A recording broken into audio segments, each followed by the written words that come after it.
Hey, I'm Diana, and this is Story Artist, a show that will not only help you tell stories that will change the world, but also create a lifestyle around those stories that is sustainable, creative, and fulfilling. Let's be artists who impact society by both their work and their lifestyle. Ready to start the adventure of your lifetime? Welcome to the Story Artist Show season number 2, and today we will speak about revision principle number 2, which I think is one quite a difficult topic for authors, but I will try and help you with that because I love this topic. And with the first one last week, we spoke about the protagonist, we spoke about how to create the perfect hero, and today we'll speak about theme. And I think theme is quite difficult for authors, and there are so many opinions about theme. Whether a story needs a theme, whether a story needs a theme on purpose, if you want to create your theme on purpose, or if you just let it flow. I think, for example, I heard that Stephen King doesn't write with theme in mind with his first draft and then builds theme in his revision process. That's why I thought that this, and I feel like this is kind of what I do. I think about theme in the beginning, but at the very end of my book, my theme normally changes. And that's why I think theme is an amazing topic to discuss in the revision process. And I will give you two practical tips about how you can proceed with theme. So, first, let's talk about what theme is. And I think it's actually in the core of your story about what your story is about. In general terms, in general, things like questions of life, of the human state. So what you want to express about life in general. But asking this question is quite difficult. So I want to encourage you to ask a different question about theme, which is, why do you write this story? So ask yourself about your own motivations. Why do you write the story? How come you decided to write about this protagonist, this topic? Whatever was your first idea that brought you to this story, examine yourself and your heart and decide about what you think why you wrote the story.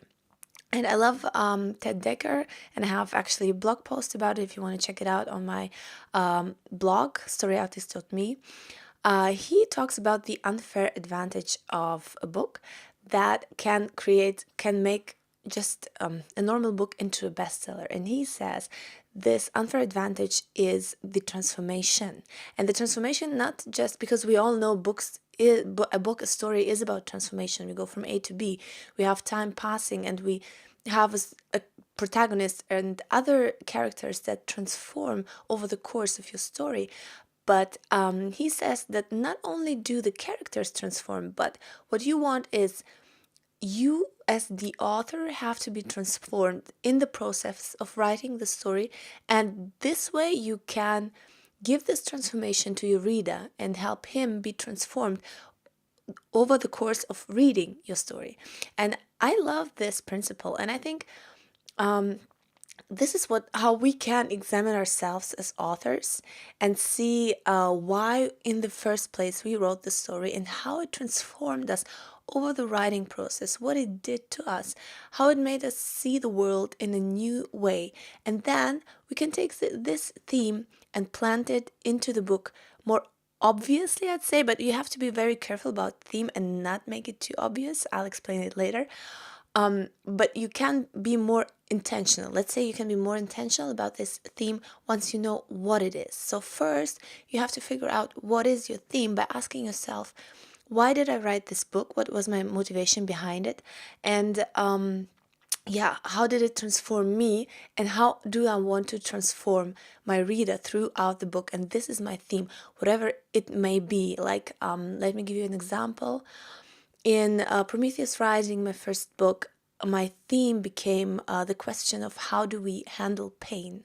So if something bad happens in our life, people die, tragedies, how do we cope with that? How do we react to pain? What's the right way actually to handle pain, and how can we do this? It's a very tough question, but I think when you choose your theme and you choose a tough question to answer, it makes your story even more stronger than it being just a normal question that everybody can answer in a way that, that's very obvious. But choose a question that ideally, when you start your book, you don't even know the answer to.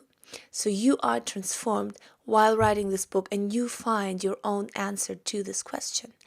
Yeah. And when you found that, you actually have to realize, where is your theme the strongest in the book? And it has to be the strongest in the climatic moment, or in the climax, throughout the climax, because this is the point where your whole story has led to, and here is where you can be very, very obvious about your theme.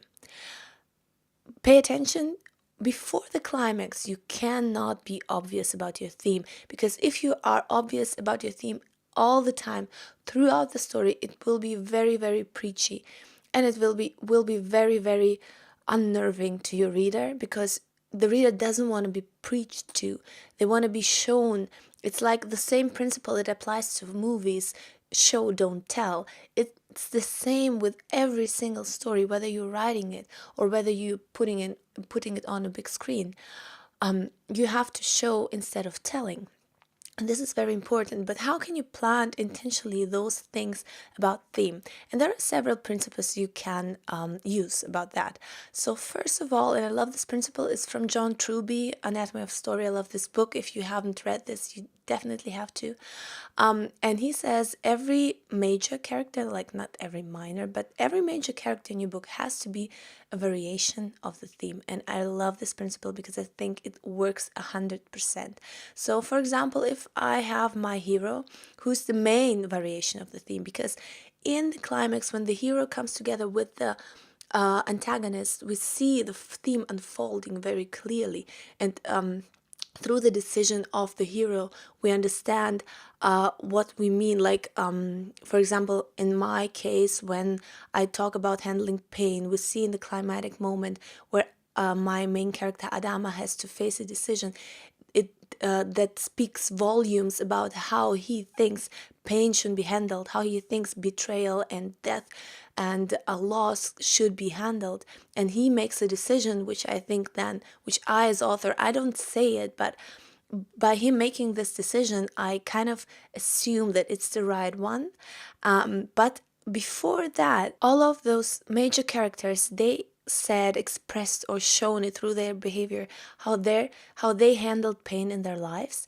And this is a very strong thing to put into your story very subtly, because you have to be really subtle about your theme before the climatic moment and before the climax.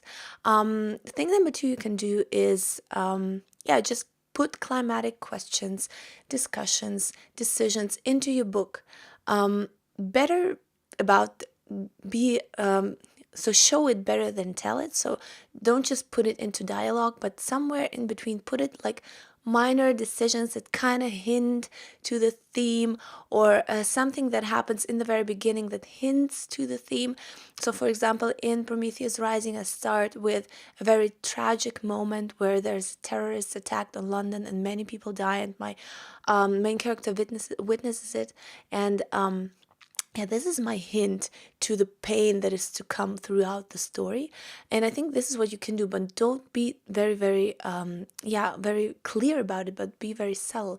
And what you can do as well is, revealing the information you need to show the theme in the very end through the backstory, for example, of your character. So your main character, reveal the information that is connected to the theme more often and more strongly, or just try to not give too much background information that is not thematic all in all. So try to focus on the background information that is there for the theme more strongly. And so these are the two things. first of all, yeah, figure out your theme through asking yourself this question: why am I writing the story? How did it transform me? And step number two, plant hints to your theme throughout the story up until the climax and the climatic moment where your theme is revealed very strongly through the self-revelation of your hero and through this the war, the fight, the big moment between your antagonist and your hero. So I hope you found it helpful, and I see you next time.